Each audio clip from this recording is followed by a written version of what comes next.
I think if I hear you call me Becky one more time, six-pack, I'm gonna pop your tops. All six of them. Who are you?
This is Matt once again. Welcome back to another video, and this is another paid request from Guillermo.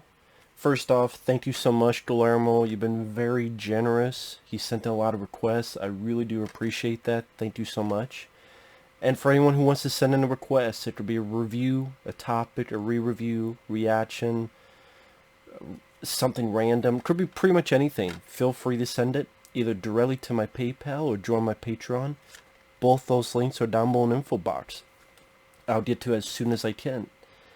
Now, this is for Project Almanac, which I forgot I had on DVD. Which... it came out, it didn't really do much of anything. It is produced by Michael Bay. I always forget about that. And it's directed by a guy named Dean Israelite. And this director would actually go on to direct the live-action Power Rangers from a few years ago. Now, Project Almanac, the title is inspired by Back to the Future, more so Back to the Future Part 2, with the Almanac. And it's a found footage film that's a time travel story. Pretty much you have this group of kids, you have a brother, a sister, and then his two best friends, and then you have this girl who our lead character likes, but he doesn't want to say anything at first. He's too nervous. They're in school. Our lead, he's pretty much a genius. He's able to get into a college, but he can't afford the tuition, so he's a bit bummed about it. His mom's like, no, I'm going to sell the house and move somewhere else. And he's like, no, no, no, don't do that. She's like, no, I'm not going to let, throw your gifts away. So him, his sister, and the friends are looking for stuff that maybe they could sell, maybe they could do something else with, so that the mom doesn't have to sell the house. And they find this device that his dad had been working on before he passed away. And it so happens to be a time machine. And it shows them fixing it up, testing it out, making it work, and then doing what some people would do, which is go back and win the lottery, or do simple things at first, like go back and do well on this test, which is a presentation. Just let's be honest, if you got the idea of time travel, not everyone would be able to do... they wouldn't go all the way. They even say in the movie, I guess they kind of made a limit where, well, with this device we can only go back 3 weeks. They made that a rule. Probably budget restrictions. Because if you go back everywhere, if you went back to the 70s, if you went back to this and that. And they even said at first, oh man, I want to go back to 1977 to go to the premiere of Star Wars.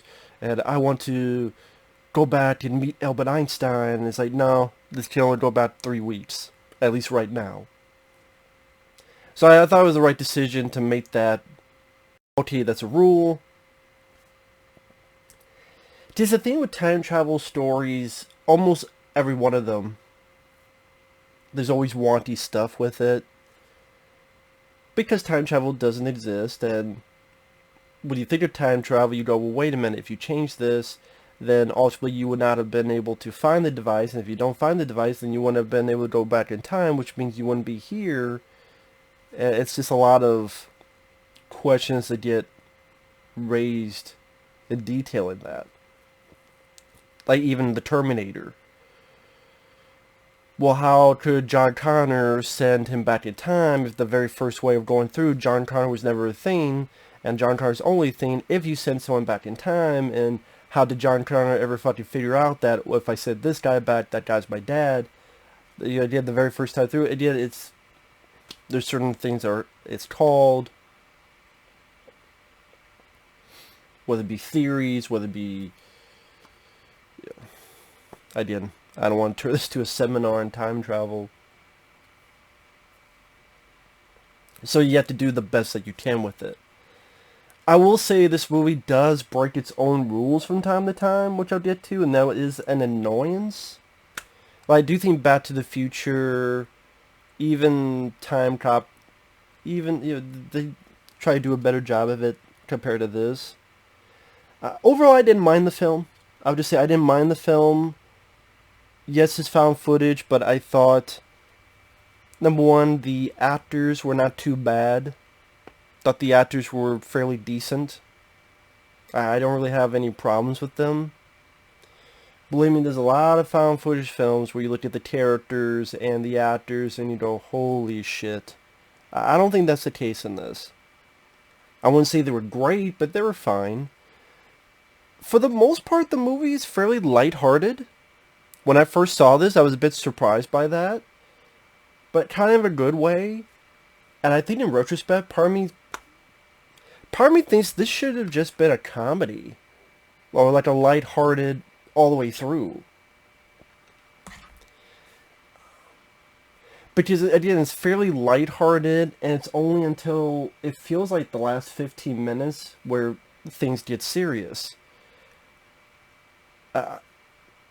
Because it's been so lighthearted for so long, and it's not, well, actually it's about an hour and 40 minutes. Part of me's like, the entire film should have just been kept with this. But of course it's time travel, there's the idea. I just think the lighthearted moments worked better than the more serious moments. That's just me. These lighthearted moments, the fun of them building it, doing these tests, and the sister's, her hair is freezing up. And they try it one time, this light bulb is lighting up without even being in a socket, and these tools have been melted, and there are times where they freezing up, and because of it, things are slowing down, and I thought it kind of looked cool. Funny enough, there's one big ad for Red Bull. There's a point where things are freezing up and you see a Red Bull can slowly floating by the camera. I'm like, okay, that's a way to do an ad.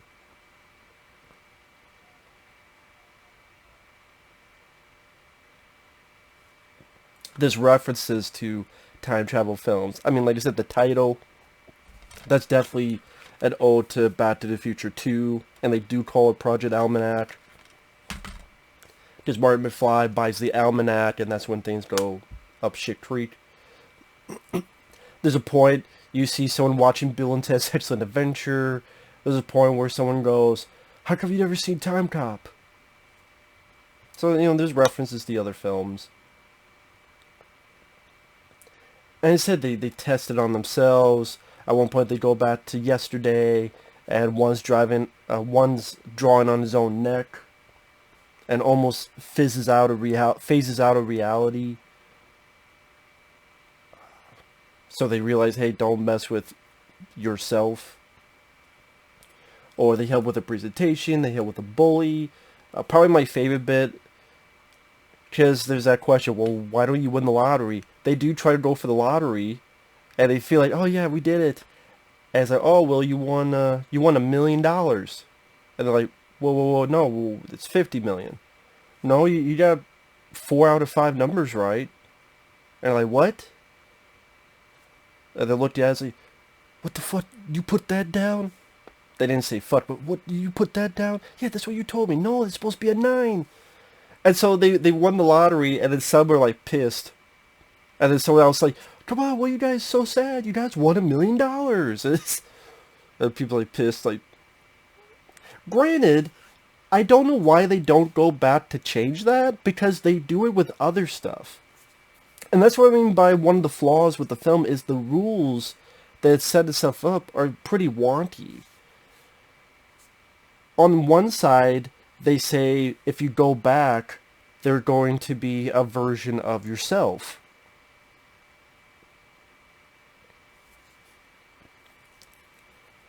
But there are times they go back and you're wondering, well, wait a minute. If there's a version of yourself, because you keep going back, shouldn't there be multiple versions of yourself? Case in point, the class presentation. A guy keeps fucking it up, so they gotta go back almost Groundhog Day style. But I'm going, wait a minute. You make it seem as if what happens in the past, for example, the first inclination they had of time travel is they saw the lead kid's 7th birthday party and they see himself in a mirror, his grown self. So ultimately, apparently that's going to happen in the future. Which then that causes other questions, which I'll get to in a minute, but let's say I go back. I screwed up. Okay, fuck, I'm going to go back a second time. Well, if I'm going to go back a second time, wouldn't my other self, who went back the first time, be there? If I go back the third time, won't a third person of me be there?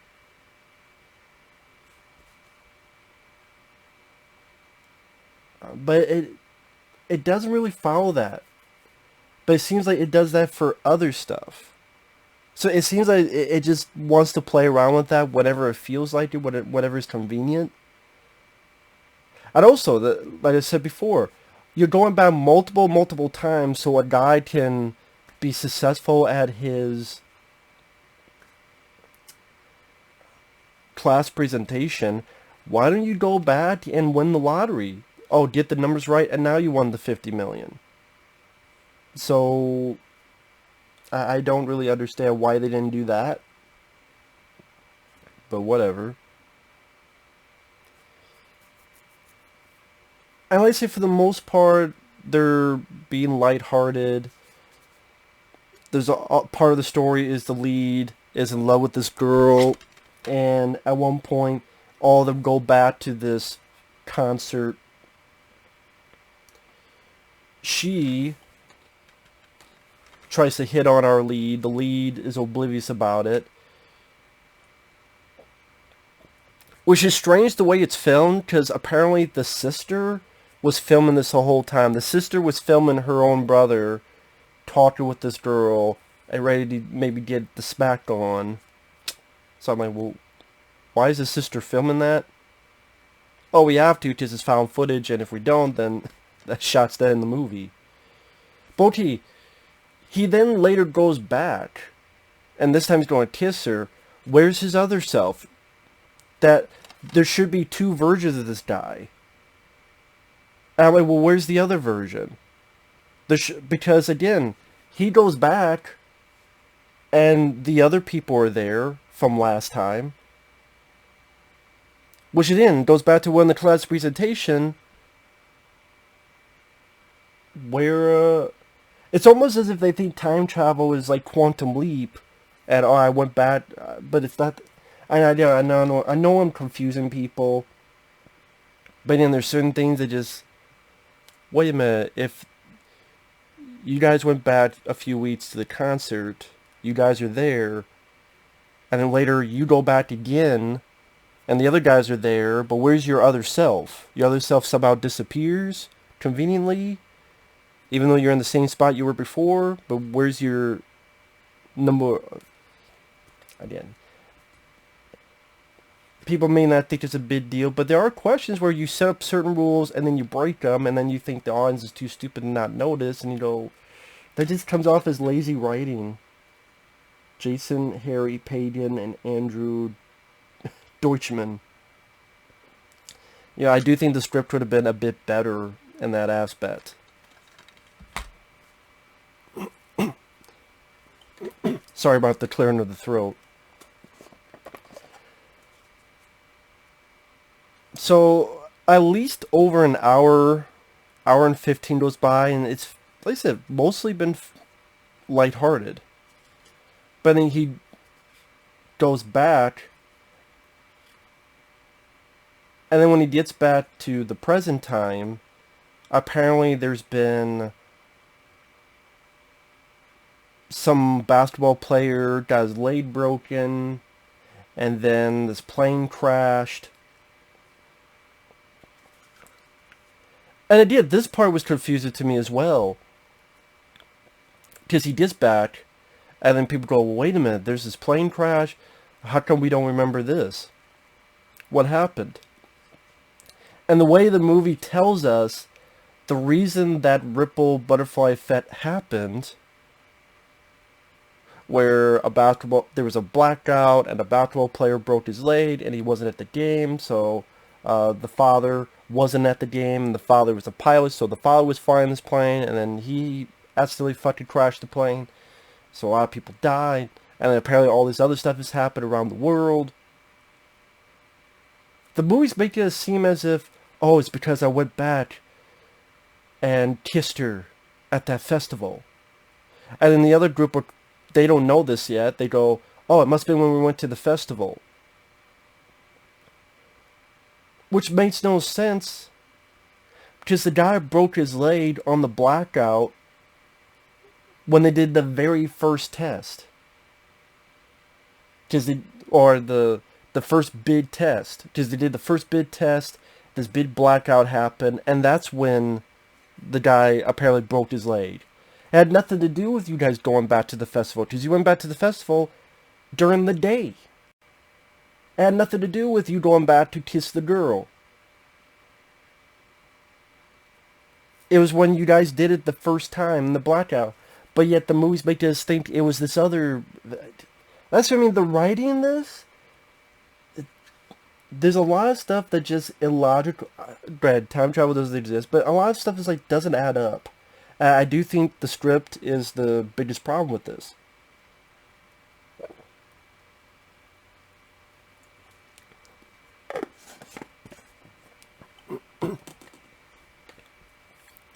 Because then he goes back to that blackout. He saves the guy from getting his leg broken.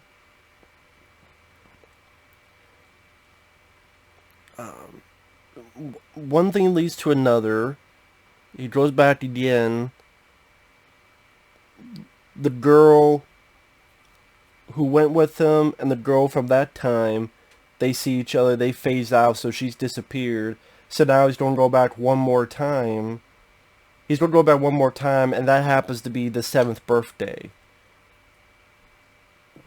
Which is weird, because all these other seemingly alternate events, I guess, ultimately it was going to lead to this. Even that logic is a bit shaky. So he goes back to his 7th...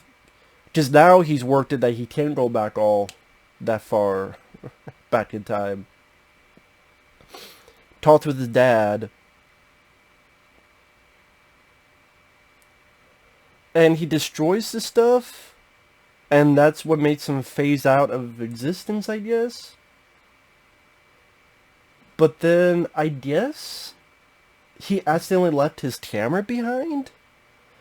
And I don't know if his camera... Because this is footage that would have gone on for days and days and days, and you're filming everything. I don't know if you know anything about camera.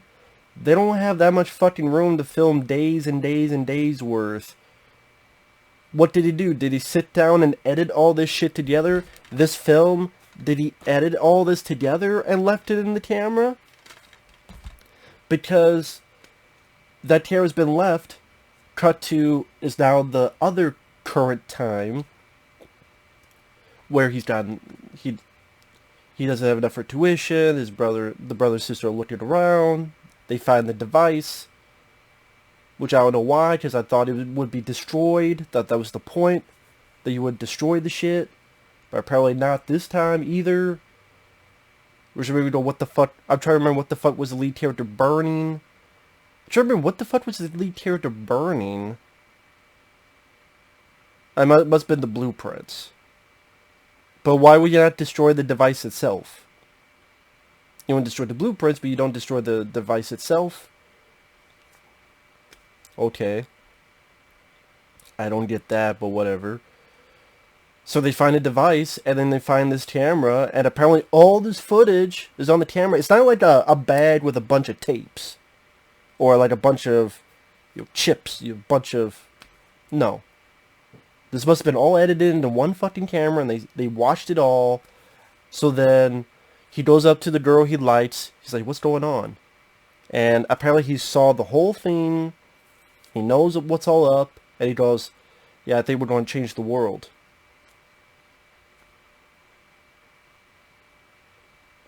So it's not like, well, the dangers of time travel. Yeah, it's dangerous. Look what happened. I phased this person out of existence. When I changed stuff, things got worse. No, apparently he didn't learn anything from reading the fucking thing, but the movie acts as if this is a light. Yeah, they don't change the world. I'm like, wait a minute.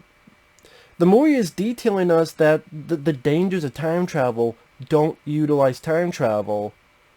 But now it ends with, yeah, we don't change the world. You have this fun song at the end, and I'm like, it's not like a dour dun dun dun. No, it's like, yeah. I'm like, wait a minute, that doesn't add up to what you're telling the audience in the third act. Which then made me go, again, this should have just been a lighthearted comedy if you just wanted to go that route. There was a film called Project X, nothing to do with the Matthew Broderick film from the 80s, but there's another film called Project X I saw a long time ago. That is just the last days of school. There's this big party. It's kind of like a hangover with kids, but done like found footage style, where it's just people filming among this party, and it's for the most part all a comedy. That should have been what this was. Because it said some of the time travel logic, even within its own rules, doesn't work. When it tries to get serious in the third act, it just seemed a bit out of place, considering how lighthearted it's been throughout. So I don't think it was as consistent as it could have been. So I like the idea of a found footage time travel movie. It's definitely better than some I've seen, like RWD. If you don't know what that is, look up the review on the channel. That deals with time travel, but that's a horrendous fucking film. Horrendous fucking movie. This one, at least it cared. That was a film where these two douchebags do go back in time. They do see versions of themselves, and then they decide to just start killing each other for shits and giggles.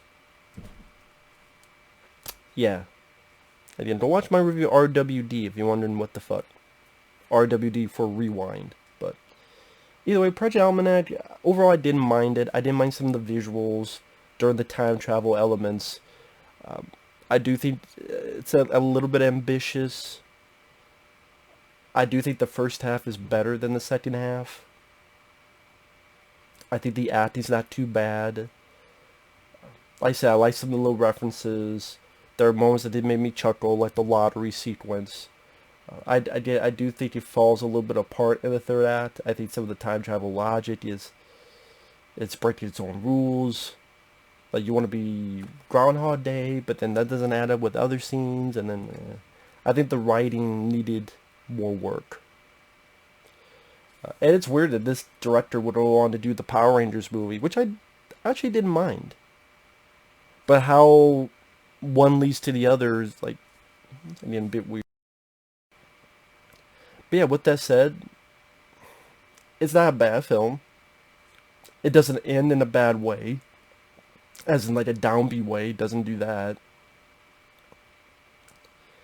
I guess, in a way, it's kind of a lesser Butterfly Effect. Like, if you want to see a more serious more thought-provoking, more emotional version of this movie, you go watch The Butterfly Effect with Ashton Kutcher, which I think is a pretty damn good flick. This is definitely more lighthearted than that. Again, I think the entire film should have just been this lighthearted romp dealing with time travel.